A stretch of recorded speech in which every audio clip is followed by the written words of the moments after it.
3 femmes, abattues de sang-froid dans un petit appartement, en plein cœur de Paris. Un meurtrier présumé dans l'entourage des victimes.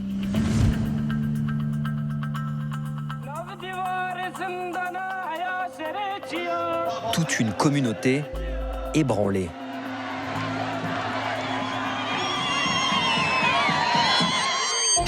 Cela pourrait être un bon point de départ pour un polar, vous ne trouvez pas? Pourtant, cette histoire est bien réelle. Ce triple meurtre a été commis le 9 janvier 2013 à Paris. Et si l'on passe au révélateur le profil des protagonistes, ce fait divers a tout d'une affaire d'État. Les victimes sont 3 militantes kurdes. Sakineh Cansöz, 54 ans, était l'une des fondatrices du PKK, le Parti des travailleurs du Kurdistan. Fidan Doğan, 30 ans, s'occupait du lobbying du parti. Leyla Saylemez, 25 ans, était une jeune militante. Le suspect Ömer Güney, un Turc, aujourd'hui emprisonné en France dans l'attente de son procès, ne serait pas un simple meurtrier, mais un agent secret en mission. Une affaire délicate pour les autorités françaises. Soyez assurés de la détermination des autorités françaises pour faire la lumière sur cet acte. Merci. Est-ce que c'est un crime politique selon vous? Je vous remercie. Monsieur Valls, est-ce que c'est un crime politique selon vous? Un crime qui impliquerait l'un des grands alliés stratégiques de la France, la Turquie, et son actuel président Erdogan. Erdogan contrôle tout, ça ne peut pas avoir été fait sans son feu vert. Les Kurdes soupçonnent un assassinat politique. Alors qui se cache vraiment derrière Ömer Güney? En Turquie, en France, mais aussi en Allemagne, en Suisse et en Belgique. Nous avons mené l'enquête sur ce suspect que tout accable, mais que ses proches défendent bec et ongles. Une enquête qui dérange les officiels turcs. Annulons tout le reportage. Donnez-moi les cassettes, ça ne va pas se passer comme ça. Un road movie dans 5 pays pour tenter de découvrir qui avait intérêt à faire disparaître ces 3 femmes.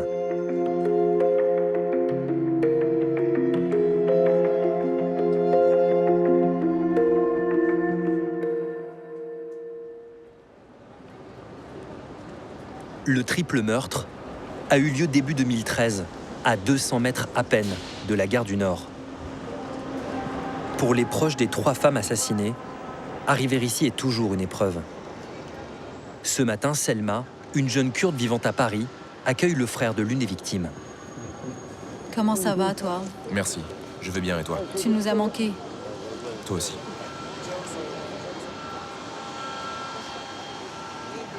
Tu as maigri, non? Oui, un peu.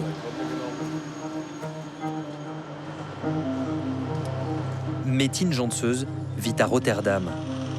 Il est le petit frère de Sakineh Cansöz, l'une des 3 Kurdes abattues le 9 janvier 2013. En 3 ans, il n'avait jamais trouvé la force de revenir à l'endroit où sa sœur a été tuée. Pour la première fois, il va franchir le pas.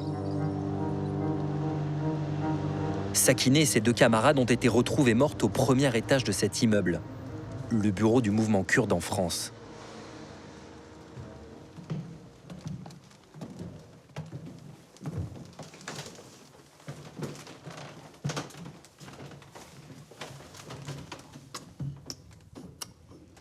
Les scellés n'ont toujours pas été levés. Les Kurdes ont fait de ce lieu un sanctuaire.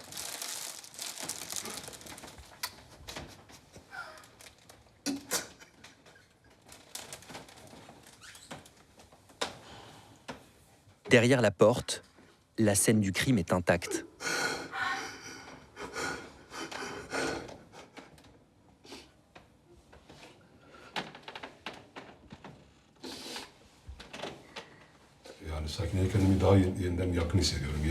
J'ai l'impression que Sakineh est toute proche. Je n'ai pas accepté sa mort. Je ne l'accepte pas et je ne l'accepterai pas. Sakineh était la représentante d'un peuple opprimé qu'on a voulu atteindre. Avec les autres camarades qui étaient avec elle, ce sont les peuples opprimés qui ont été touchés. Ce sont les femmes. C'est une nation que l'on a cherché à tuer. Cette nation, c'est la nation kurde. Et Sakineh en était devenue un emblème. Elle a construit sa légende loin de Paris, dans les montagnes du Kurdistan.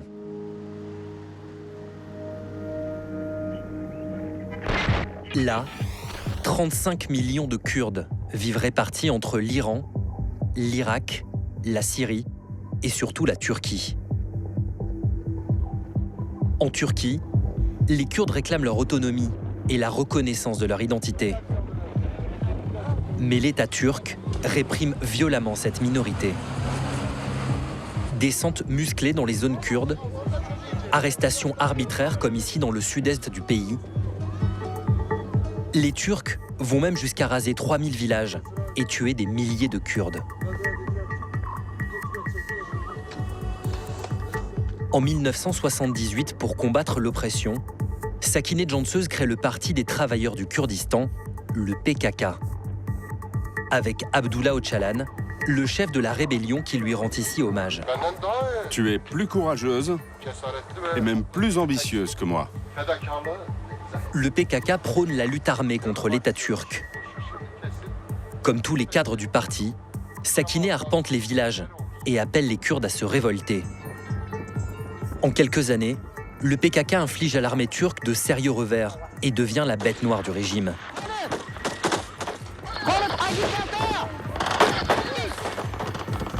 Des milliers de Kurdes sont arrêtés.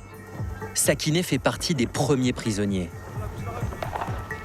Dès 1979, elle est enfermée dans la terrible prison de Diyarbakır, dans le sud-est de la Turquie.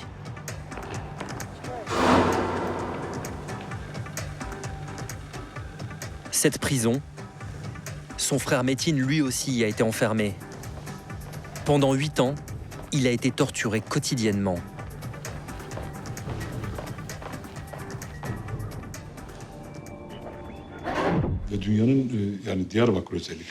La prison de Diyarbakır est une prison qui n'a pas d'équivalent. Je crois qu'une telle barbarie n'a été vue nulle part ailleurs. Je vous raconte un truc très simple que nous devions subir au quotidien. Un gardien venait, et pour X ou Y raison, il nous demandait de tendre les mains à travers la porte. Et là, on nous tapait dans les mains avec des manches de pelle ou de pioche. Et on ne savait jamais qui nous frappait ou combien ils étaient. Au bout d'un certain temps, la peau entre les doigts et la paume éclatait. On ne pouvait plus ouvrir la main. L'une des choses qui se racontait sur Sakineh, c'était sa résistance face à l'un des geôliers considéré comme l'un des plus grands bourreaux de Turquie. Elle lui aurait dit « Si vous n'avez pas honte de taillader la poitrine d'une femme, moi en tant que révolutionnaire, j'ai honte de crier devant vous. » Les années de détention, la torture, n'ont pas entamé la détermination de Sakineh. En 1991, libérée après 12 ans de prison, elle prend les armes et devient une héroïne pour tous les combattants kurdes. Mais en 2001, les États-Unis mettent le PKK sur une liste d'organisations qu'ils considèrent comme terroristes. Quand Sakineh obtient son statut de réfugié politique en France, son frère est soulagé. Je n'aurais jamais imaginé que ma sœur puisse être tuée en Europe. On s'attendait à ce qu'elle se fasse tuer dans les montagnes. De nombreux camarades sont tombés ainsi. Mais en Europe, et en particulier à Paris, qu'un tel massacre puisse avoir lieu ne m'a jamais traversé l'esprit.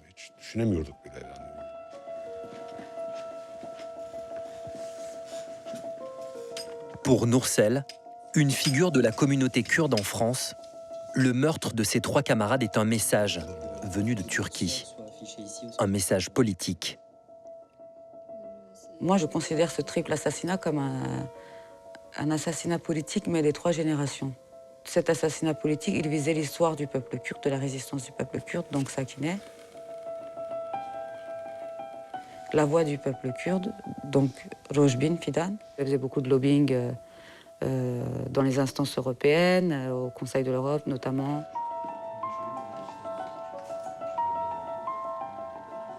Et la jeunesse, l'avenir du peuple kurde, Leyla. Dans cette affaire, l'enquête de la justice française est aujourd'hui bouclée. Un suspect turc a été placé derrière les barreaux. Il s'appelle Ömer Güney. Quelques mois avant le crime, il s'était fait embaucher comme chauffeur par sa kiné-danseuse. Il est le dernier à avoir vu les victimes vivantes. Des traces de poudre ont été retrouvées dans sa sacoche. Ce qui a fait de lui le suspect numéro 1, c'est surtout son emploi du temps le jour des meurtres. Des allées et venues suspectes, filmées par des caméras de vidéosurveillance que nous avons récupérées. Le matin du drame, à 10h30, il rejoint sa kiné-danseuse à la poste de Bobigny pour la ramener à Paris en voiture. À 11h19, il s'engouffre avec elle dans un parking près de la gare du Nord. À 11h29, Ömer Güney et sa kiné-danseuse rejoignent Fidan et Leyla, les deux autres victimes, au 147 rue Lafayette, le bureau du mouvement kurde en France. À la main, il tient une sacoche en cuir marron. Ömer Güney en ressort 20 minutes plus tard, toujours avec sa sacoche. Seul, il retourne au parking. À midi, on le voit s'affairer dans le coffre de sa voiture pendant 2 minutes. Puis à 12h11, il pénètre une seconde fois dans l'immeuble. Il y restera 45 minutes. Selon les experts, c'est à peu près à ce moment-là que les 3 militantes kurdes qui se trouvaient dans l'appartement ont été tuées par balle. Lorsqu'Ömer Güney ressort de l'immeuble vers 13h, il dissimule étrangement sa tête sous une capuche alors qu'il ne pleut pas. Ömer Güney ne porte plus une sacoche en cuir marron, mais un sac en plastique blanc avec un objet sombre à l'intérieur.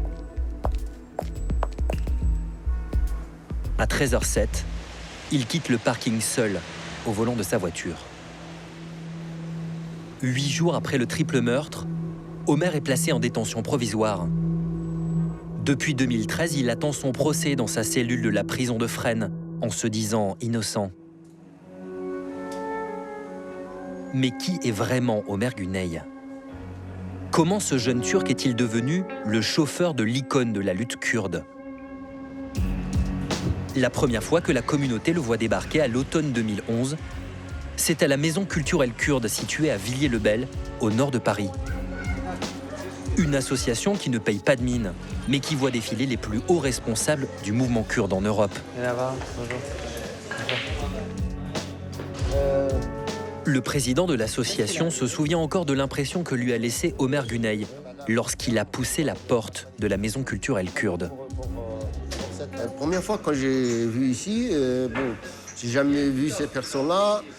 Il a plutôt une tête des Turcs que des Kurdes, parce que nous, on se connaît entre nous. Vous l'avez pas posé trop de questions finalement ? Je n'ai pas posé de questions. D'une manière, c'est pas mon genre d'avoir posé de questions de son origine, de son identité ou son religion. Je ne pose pas de questions.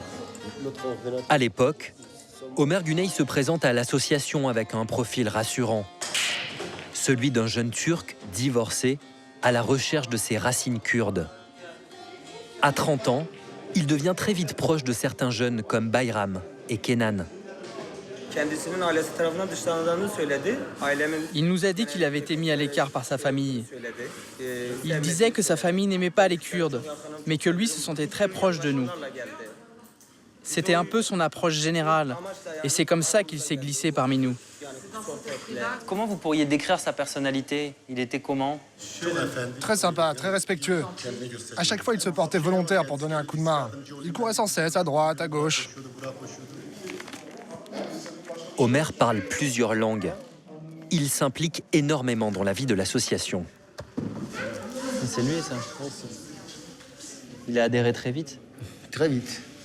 Très vite, il me semblait que dans la semaine où il est venu la première fois, il a adhéré.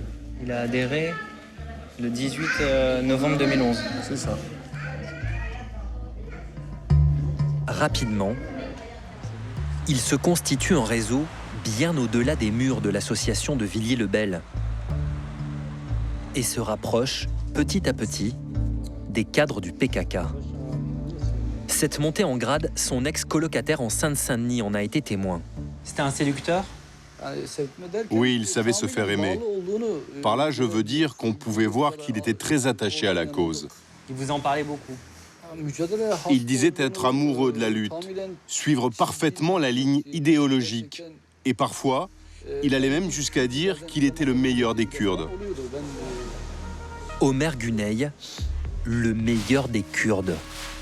Pourtant, quand on gratte le vernis, un autre visage apparaît, bien loin de celui du sympathique militant. Pour découvrir le véritable Omer Güney, il faut remonter sa trace en Turquie, sa terre natale. C'est là-bas que ses parents se sont réinstallés après le drame. A-t-il vraiment des origines kurdes, comme il le prétendait?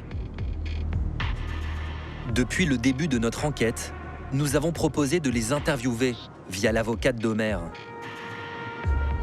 Mais rien à faire. Les parents du suspect numéro 1 refusent de s'exprimer. Après le crime, ils ont tout perdu. Le restaurant qu'ils tenaient en région parisienne et surtout leur tranquillité. Par peur des représailles, ils ont quitté la France et vivent désormais dans la banlieue d'Ankara. Je crois que c'est là. C'est ici qu'habitent les parents d'Omer Güney. Je sens qu'ils vont être ravis de nous voir.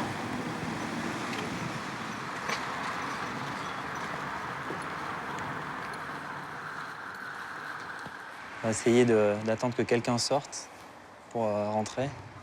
Ah, il y a du bruit, je pense que peut-être pouvoir rentrer. Là-bas. Les parents d'Omer Güney savent que nous voulons les rencontrer. On se doute que l'accueil ne sera pas des plus chaleureux. Nous avons donc opté pour l'option caméra discrète.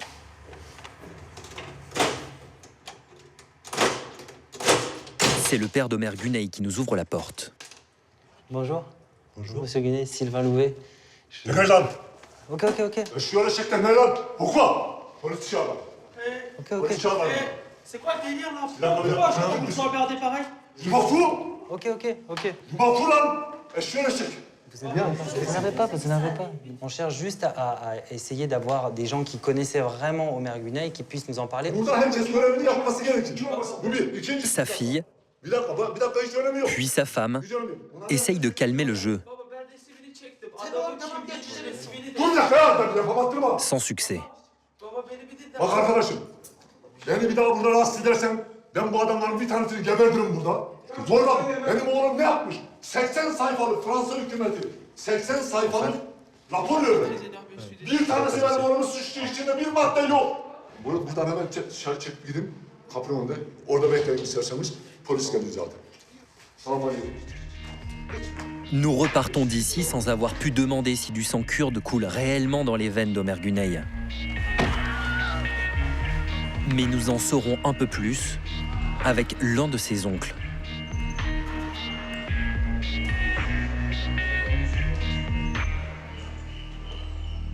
En France, Omer Güney dit qu'il est kurde. Est-ce que vous êtes une famille kurde? Non, turc. Patriote? Oui. L'homme ne sait pas que nous le filmons. Baissez votre caméra. Comme ça? Il va nous révéler que, contrairement à ce qu'a pu affirmer Omer, dans la famille Güney, on est plutôt turc et fier de l'être. Bon, je ne sais pas ce que tu penses du PKK, mais nous, on y est totalement opposés. J'ai un fils unique. Omer aussi est le fils unique de mon frère. Si mon fils doit tomber en martyr pour la Turquie dans cette guerre contre le PKK, je suis prêt à l'envoyer aujourd'hui. Si la Turquie, aujourd'hui, entre en guerre avec le PKK, notre famille sera du côté de la Turquie. Nous soutiendrons toujours la Turquie. Cette vision radicale, l'oncle n'est pas le seul à l'avoir. Omer Güney, lui aussi, détesterait le PKK. Et ça, C'est en Allemagne que nous allons le découvrir. Bad Tölz, une petite ville tranquille à 1 heure de Munich, où Omer Güney a vécu entre 2004 et 2011. Ici, la communauté turque est très soudée. Tout le monde le connaissait. Mais dans les cafés où il avait ses habitudes, les Turcs semblent avoir perdu la mémoire. Tu peux ouvrir? Non? Si, vous avez un petit sourire, vous avez entendu parler. Après une demi-journée à faire le tour de la ville, nous trouvons enfin quelqu'un pour nous parler d'Omer Güney. Et pas n'importe qui. Bonjour. Est-ce que vous connaissez cette personne? Oui, je le connais, c'est quelqu'un d'ici. C'était mon voisin. C'était votre voisin? Oui, il vivait ici, à Bad Tölz. Tout le monde le surnommait Okay. C'était pas un militant kurde? Jamais de la vie. Il portait une bague avec 3 lunes. Il avait la moustache comme ça. Vous connaissez tous ces symboles? Non. Et ce geste? C'est les loups gris. C'est le symbole de ceux qui luttent contre les terroristes du PKK.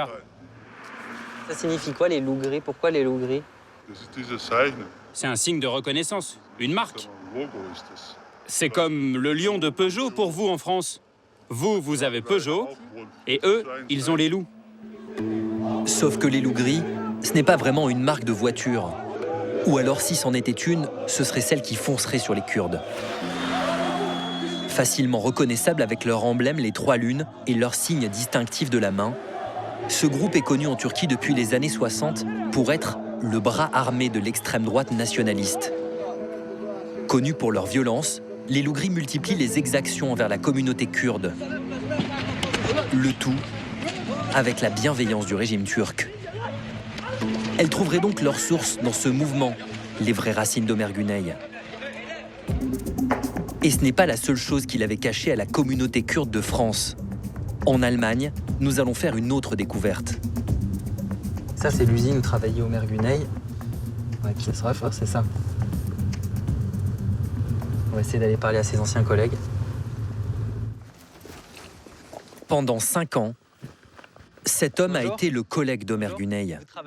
Il va nous révéler un autre aspect de sa personnalité, une passion que Güney avait dissimulée aux Kurdes de Villiers-le-Bel. Le truc dont je me souviens, c'est sa passion pour les armes à feu. C'est vrai? Vous en avez parlé avec lui? Oui. Il racontait ça quand on était assis ensemble pendant les pauses. Qu'est-ce qu'il disait exactement? Il était fou de ça. Il était tellement dingue de ça qu'il allait dans un stand de tir uniquement pour entendre le bruit des balles. Il a jamais dit où est-ce qu'il était, ce stand de tir? Non, c'était pas un stand de tir officiel. Il fallait un permis pour ça. C'était un stand de tir non officiel. Il faisait tout illégalement. Je vais vous demander de quitter les lieux. Ok? L'interview est encore interrompue. À croire qu'Omer Güney est un sujet tabou. En quittant l'Allemagne, une chose est sûre. Le visage qu'il a offert en France à la communauté kurde est en totale contradiction avec ce qu'il était vraiment. Alors pourquoi ce double jeu? Pourquoi un amateur de tir issu du milieu nationaliste turc a-t-il passé près de 2 ans à jouer aux militants kurdes?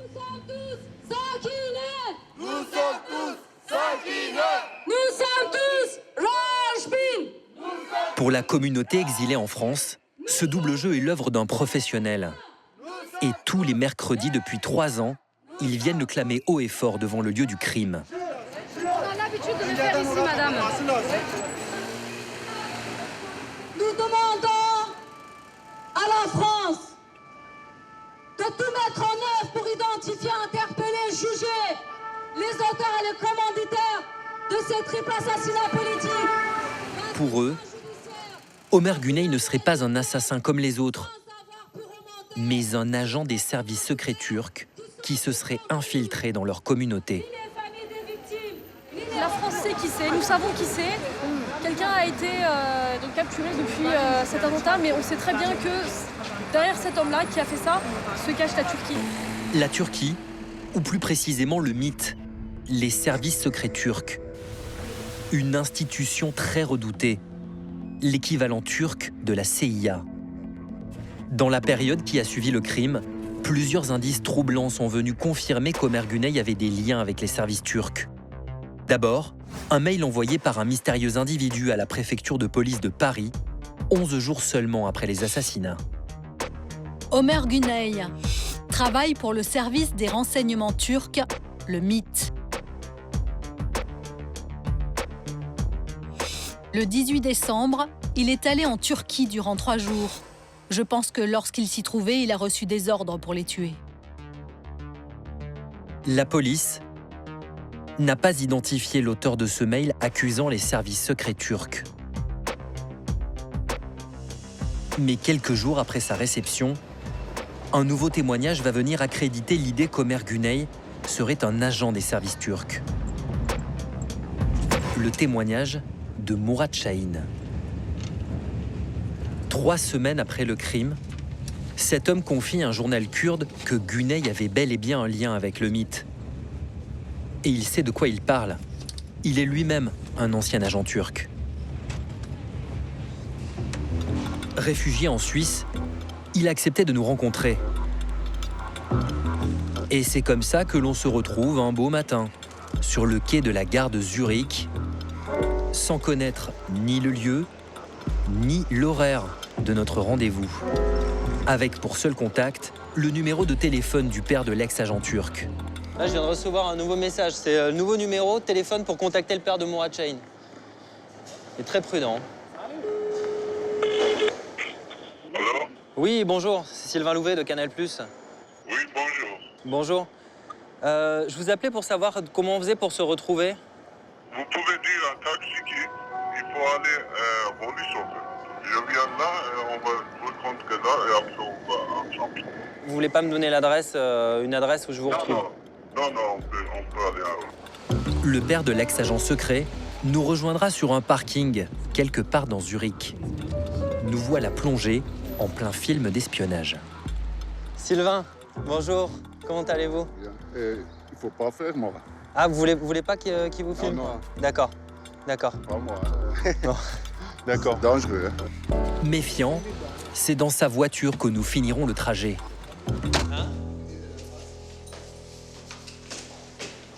Et ce n'est qu'en présence de son fils que nous serons autorisés à allumer les caméras.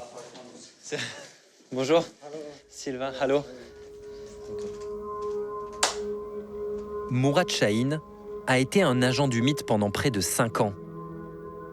Il aurait officiellement cessé toute activité d'espionnage.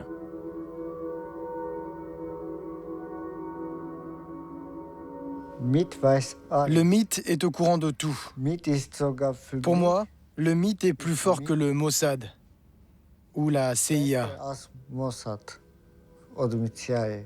Le MIT travaille très bien. Ils savent tout. Après les assassinats, lorsqu'Omer Güney est désigné comme le suspect numéro 1, une photo de lui fait le tour du monde sur Internet.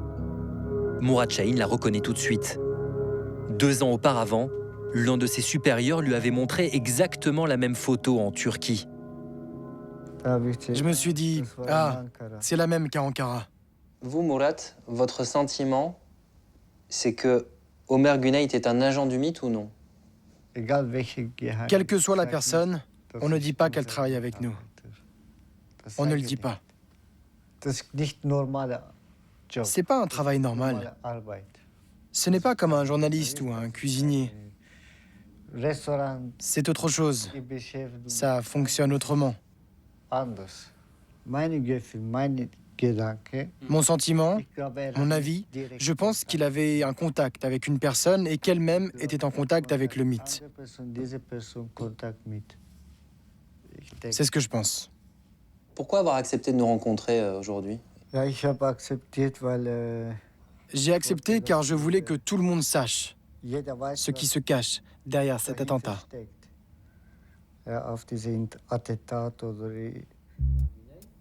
En clair, pour cet ancien agent, Güney était bien en lien avec les services secrets turcs.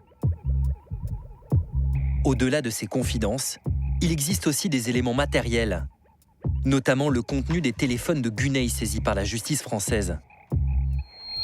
En Turquie, en 2014, un journaliste aujourd'hui député a appelé les renseignements téléphoniques pour vérifier à quoi correspondaient les numéros du répertoire d'Ömer Güney. Et là, bingo, l'opérateur lui révèle que l'un des numéros correspond au service secret turc. Pour nous le prouver, il rappelle devant nous les renseignements téléphoniques. Ici les renseignements, comment puis-je vous aider? Nous souhaiterions avoir des informations sur un numéro. Je vous écoute. 0442 0442 1209. 1209. Ce numéro est enregistré au nom des services secrets à Erzurum. D'accord, je vous remercie. Vous voulez être mis en relation avec le numéro demandé? Non, je vous remercie. C'est nous qui vous remercions. Donc, MIT, Erzurum. Erzurum, dans le nord-est du pays, un site clé pour les services secrets turcs. Est-ce que vous avez été surpris de voir que cela atterrissait à Erzurum? Erzurum est une zone opérationnelle. Aujourd'hui, les réseaux régionaux de lutte contre la guérilla kurde sont coordonnés à partir d'Erzurum. Pour les services secrets turcs, c'est une base stratégique. Ömer Güney a certainement été en contact avec des gens qui ont travaillé dans cette base. En poursuivant notre enquête, un autre numéro attire notre attention, celui de Cevdet Ergen.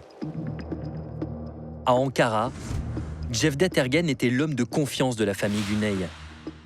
Cet homme accomplissait toutes les formalités administratives pour les parents d'Ömer. C'est à l'adresse de Cevdet que le nouveau passeport du suspect numéro 1 devait être livré. Sur ce petit bout de papier retrouvé dans ses affaires, Güney avait même désigné Cevdet comme l'homme à prévenir en cas de problème de santé. La justice française n'a jamais entendu ce mystérieux Cevdet Ergen. Nous avons récupéré ses relevés téléphoniques. Ils prouvent que dans les 6 mois précédant le triple assassinat de Paris, il a appelé une centaine de fois l'antenne des services secrets turcs d'Erzurum. Ces relevés téléphoniques, nous les avons montrés à notre député turc. Et visiblement, vu sa réaction, il ne les connaissait pas.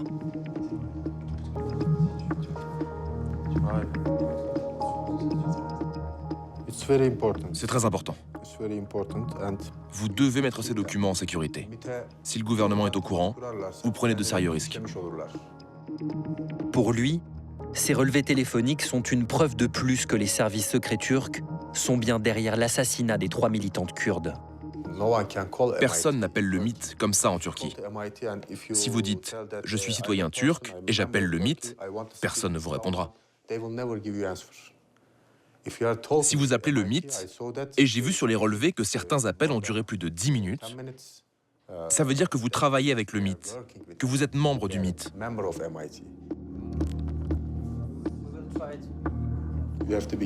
Je vous le redis, faites attention, d'accord? Ces documents sont très importants.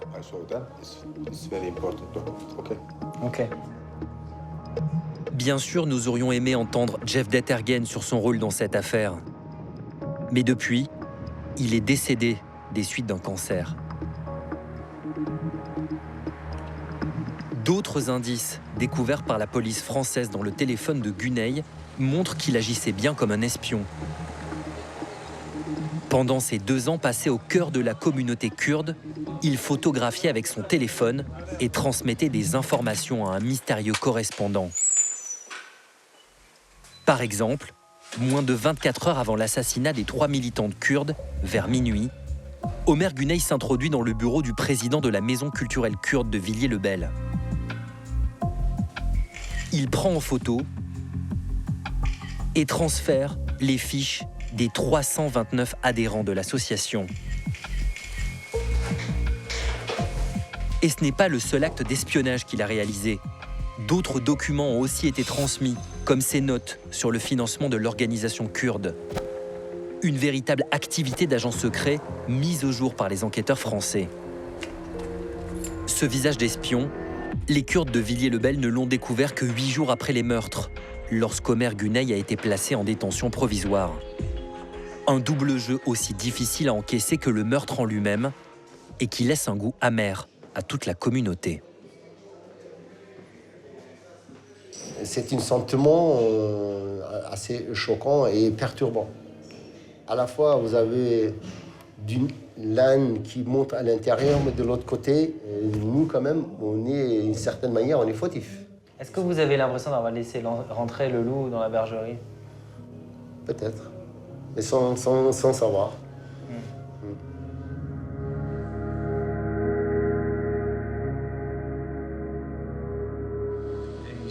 C'est dur à admettre. De se dire qu'il était parmi nous, pour ensuite te poignarder dans le dos. Tu te demandes sans cesse comment t'as pas pu remarquer ce fils de pute. Excusez-moi l'expression. En fait, tu t'effondres psychologiquement. Si on avait remarqué la moindre chose, on aurait pu l'empêcher. C'est pour ça qu'ici, tout le monde se sent coupable.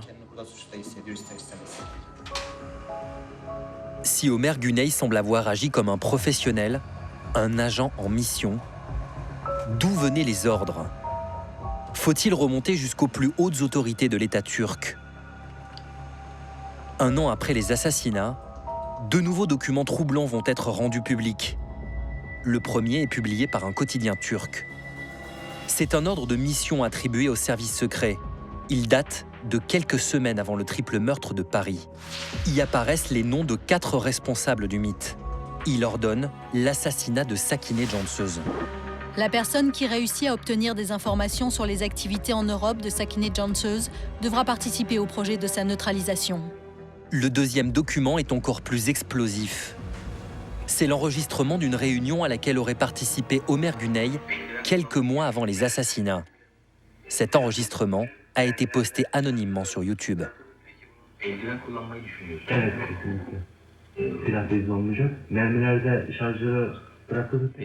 C'est cette voix-là. Cette voix, c'est la voix d'Omer Güney. Elle a été authentifiée par la police scientifique de Lyon. Cet enregistrement de 9 minutes serait une réunion de travail entre Güney et 2 de ses supérieurs hiérarchiques. Ensemble, ils mettent au point un vaste plan d'exécution de cadres européens du PKK. Et c'est Omer Güney qui est chargé d'appuyer sur la détente. La première cible, c'est Nedim Seven, le numéro 2 du PKK en Europe, réfugié en France. Oraya gizlenip Nedim'e susturucuyla 3 tane sıkmak mesele değil. Bunu yaparsın. Bu kolay tarafı. Bunun esas önemli olan tarafı kaçma, kurtulma ve yakalanmama. Les supérieurs de Güney lui ordonnent aussi d'abattre Siyar et Soro, 2 autres cadres du PKK, eux aussi exilés en France. Enfin, en 4e position sur cette liste macabre, on trouve un ancien député kurde de Turquie réfugié en Belgique, Remzi Kartal.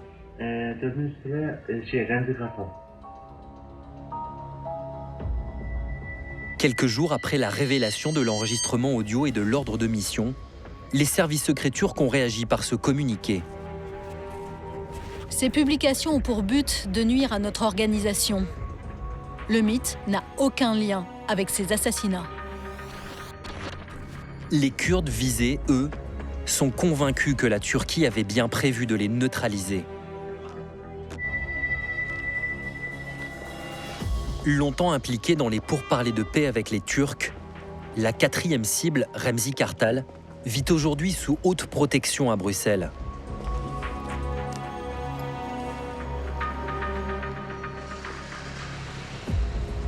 Nous le retrouvons derrière les murs de cet hôtel particulier, très bien gardé.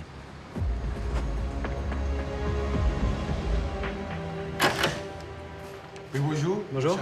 Sylvain Louvet de Canal+. J'ai une interview avec monsieur Remzi Kartal. Ah oui, bienvenue. Bonjour. Monsieur. Merci. Pour ce chef politique du PKK, l'enregistrement posté sur YouTube est probablement authentique, car il recoupe des informations qui lui avaient été transmises à l'époque.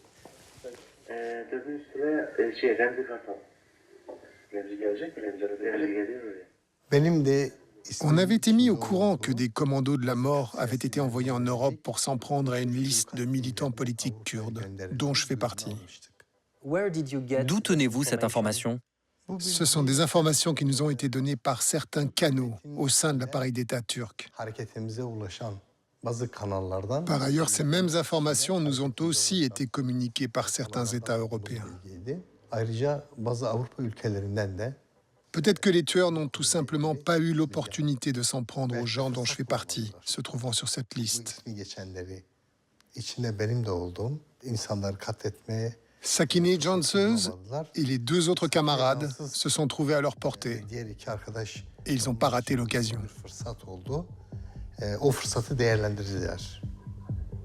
Au moment des assassinats, le Premier ministre turc était Recep Tayyip Erdogan. Et selon cet ancien numéro 2 du mythe qui a accepté de nous faire quelques confidences, Erdogan contrôlait totalement les services secrets. 2000 yıllardan sonra Türkiye'de Après les années 2000, avec les avancées vers la démocratisation en Turquie et la levée de la tutelle militaire, le mythe est devenu complètement dépendant de l'autorité politique.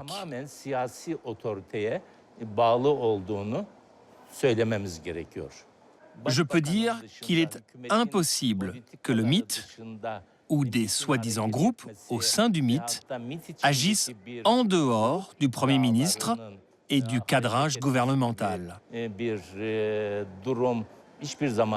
Et ça, je peux en attester. Est-ce que vous croyez que c'est possible que le triple meurtre ait été ordonné sans l'approbation d'Erdogan? C'est impossible. Ça ne peut pas avoir été fait sans son approbation. Il est au courant de tout.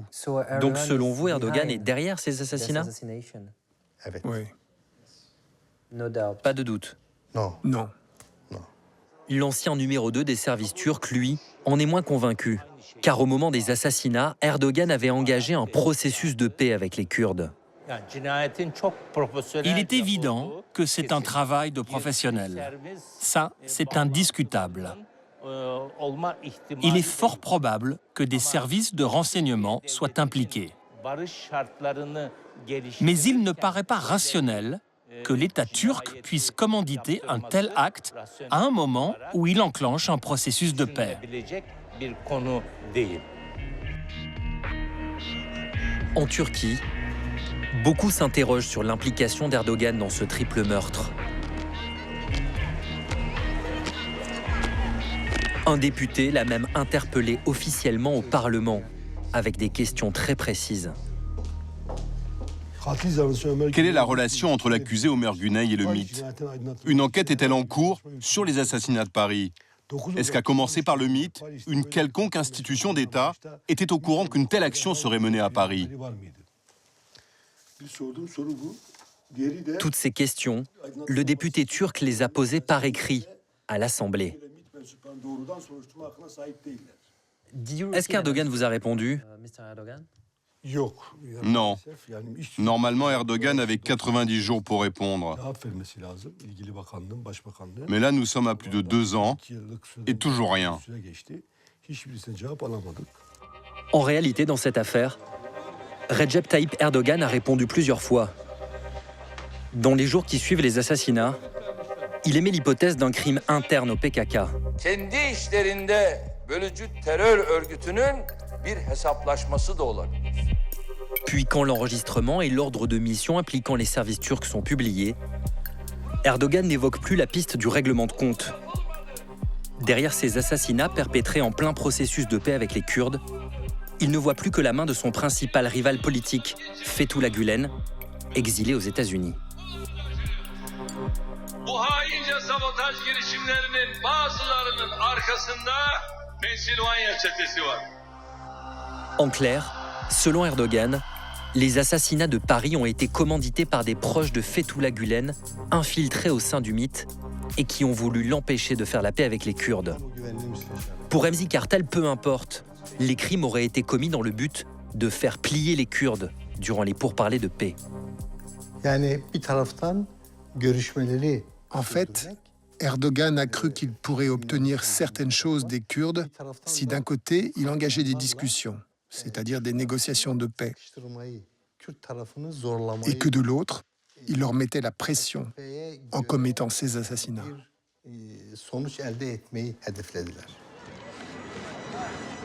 Élu président en 2014, Erdogan ne s'est jamais engagé à faire la lumière sur cette affaire. Il a par contre œuvré pour que ces agents du MIT ne puissent plus être inquiétés par la justice, en faisant tout simplement modifier la loi sur le renseignement.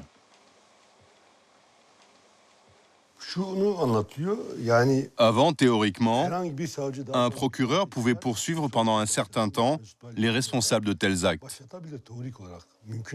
Mais la nouvelle loi ne le permet plus du tout, y compris pour les assassinats de Paris.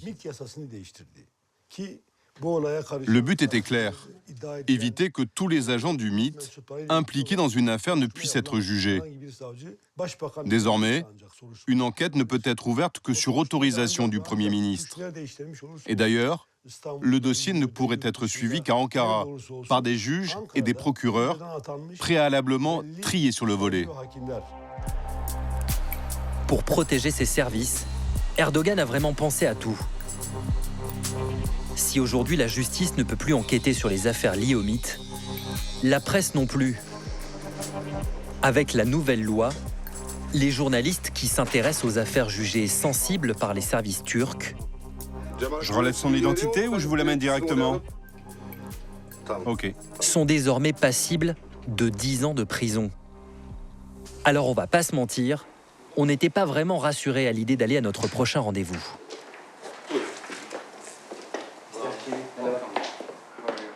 Après des dizaines de mails et de coups de fil, on a enfin réussi à décrocher un entretien à Ankara avec un conseiller du Premier ministre turc.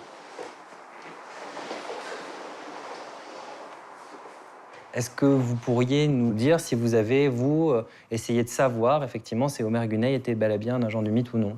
Je peux vous dire sincèrement que ces allégations sont absolument fausses. Et puis il n'y a aucune preuve qui montre que cette personne appartienne au mythe. Et ce n'est rien d'autre que de la spéculation et de la propagande.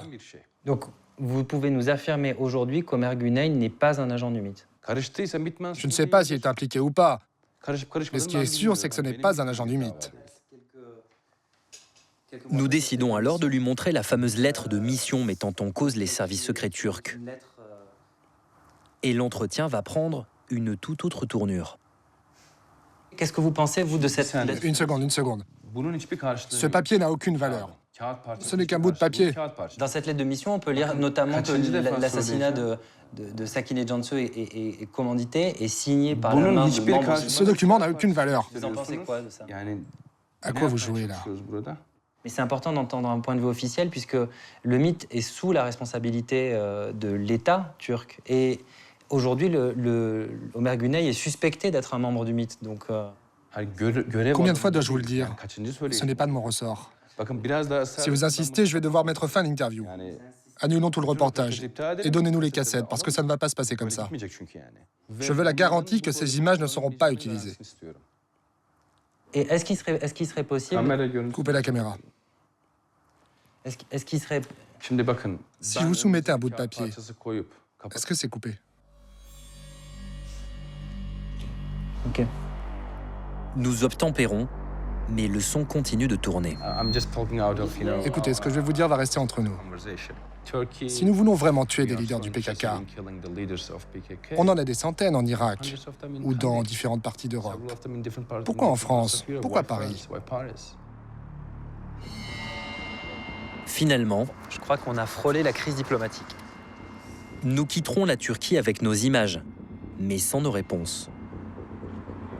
Et nous ne sommes pas les seuls. En 3 ans, la Turquie n'a pas daigné répondre à la commission rogatoire de la justice française sur le meurtre de Sakine, Fidan et Leyla. Il faut dire que nos politiques n'ont pas non plus beaucoup insisté pour demander des comptes à leurs alliés turcs. Realpolitik oblige, en tout cas au printemps 2013, 3 mois après les assassinats, Airbus vendait 117 avions à Turkish Airlines, et 75 à la compagnie aérienne low-cost Pegasus. Dans le même temps, Areva et GDF Suez remportaient la construction d'une centrale nucléaire, un marché à 15 milliards d'euros. Largement de quoi inciter François Hollande à apprendre quelques mots de turc, le temps d'un voyage officiel chez son nouvel ami Erdogan. Dans cette affaire, souvenez-vous, Manuel Valls avait pourtant promis la transparence. Soyez assurés de la détermination des autorités françaises pour faire la lumière sur cet acte. Malgré nos nombreuses sollicitations, le Premier ministre n'a jamais souhaité répondre à nos questions. N'hésitez pas à rappeler, mais pour l'instant, on n'a pas de retour. Ok, ben écoutez, je relance, pas de souci. Même lorsqu'on a été le chercher en janvier 2016, lors de l'un de ses déplacements à Paris. Aujourd'hui, la France a donc les moyens de créer plus de croissance, Ce jour-là, on avait pourtant tout tenté.